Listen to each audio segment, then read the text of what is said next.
আল্লাহ শিরিকের গুনাহও ক্ষমা করে, কিন্তু একটা গুনাহ তওবা করলে ক্ষমা হয় না। আমরা অনেকেই বলি যে শিরিকের গুনাহ আল্লাহ ক্ষমা করে না, এটা ভুল কথা। আল্লাহ শিরিকের গুনাহও ক্ষমা করে। তওবার মতো তওবা করতে পারলে আল্লাহ শিরিকের গুনাহ ক্ষমা করে দেয়।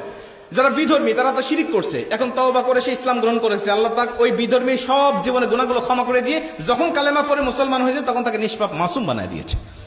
শিরকের গুনাহ তার মানে ক্ষমা হয় তওবা করতে পারলে, কিন্তু একটা গুনাহ তওবা করলে ক্ষমা হয় না। একটা গুনাহ আল্লাহর কাছে তওবা করতে করতে যদি আপনি মারাও যান, আপনার যদি জীবন শেষ হয়ে যায়, চোখের পানি বের করতে যদি আপনার চোখের পানি শেষ হয়ে যায়, তারপরেও আল্লাহ ক্ষমা করে না। বলতে পারেন সেই গুনাহটা কি? বান্দার হক। বান্দার হক আপনি নষ্ট করবেন আর আল্লাহর কাছে তওবা করবেন, আল্লাহ বলে না আমার এখতিয়ার নাই তোমাকে ক্ষমা করার জন্য। তুমি বান্দার কাছে ক্ষমা অপরাধ করেছো, বান্দার হক নষ্ট করেছো, বান্দার কাছেই ক্ষমা চাইতে হবে। বান্দার কাছে যদি ক্ষমা না চাও, আমি আল্লাহর কাছে ক্ষমা চাইবে, ফার্স্ট কাতারের মুসল্লি হবে, কিয়ামত পর্যন্ত হায়াত পাবে, মক্কায় গিয়ে হজ করবে, আমার কাছে তওবা করবে, আমি আল্লাহ ক্ষমা করব না তোমাকে যতক্ষণ না পর্যন্ত এই বান্দা তোমাকে ক্ষমা না করে। এই রোগের রোগী আমরা অনেক মানুষ হয়ে দাঁড়িয়ে আছি। অনেক মানুষ এই আলোচনা করতে গেলে আমরা ধরা খেয়ে যাই। অনেক মানুষ আছি আমরা বান্দার হক নষ্ট করতে বড় আমরা পটু হয়ে গেছি।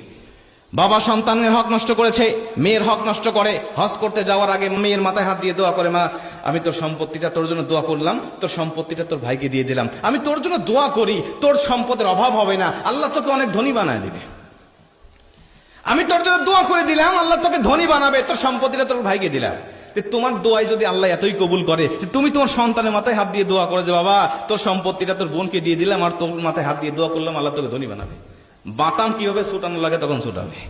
কিন্তু মেয়ে তো কিছু বলতে পারে না, মেয়ে কিছু বলতে পারে না, যার কারণে নরমের উপরে গরম দেখায়া অধিকাংশ বাবার আজকে মেয়ের হক গুলো নষ্ট করে, ফুফুর হক নষ্ট করে, চাচার হক নষ্ট করে, ভাতিজার হক নষ্ট করে তারা আজকে মক্কায় গিয়ে হজ করছে, বিভিন্ন ইবাদত বন্দী করছে, ফার্স্ট কাতারে মুসল্লি হচ্ছে, এভাবে তারা এভাবে ইবাদত বন্দী করছে। আল্লাহ পাক বলছে কিয়ামত পর্যন্ত তুমি এভাবে আমল করতে যাও, আমল করে যাও, কোনো আমল আমি আল্লাহর কাছে কবুল হবে না যতক্ষণ না পর্যন্ত এই বান্দা তোমাকে ক্ষমা না করে।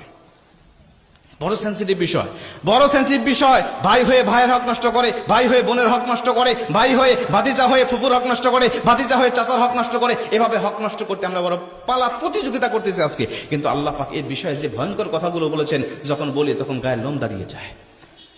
এর জন্য আল্লাহ বলছে 5 নম্বর তওবার শর্ত হলো যদি বান্দার সামনে গুনাহ করে থাকো তাহলে বান্দার কাছেই ক্ষমা চাইতে হবে। আর যদি তোমার জীবনে গুনাহ থাকে অনেক পাহাড় পাহাড়, কিন্তু বান্দার হক নষ্ট করো নাই, আমি আল্লাহর কাছে তওবা করো, ইল্লা মান তাবা ওয়া আমানা ওয়া আমিলা আমালান সালিহা ফাউলাইকা ইউবাদদিলুল্লাহু সাইয়্যাতিহিম হাসানাত, আমি আল্লাহ তোমার জীবনের সব গুনাহগুলোকে ক্ষমা করে দেব।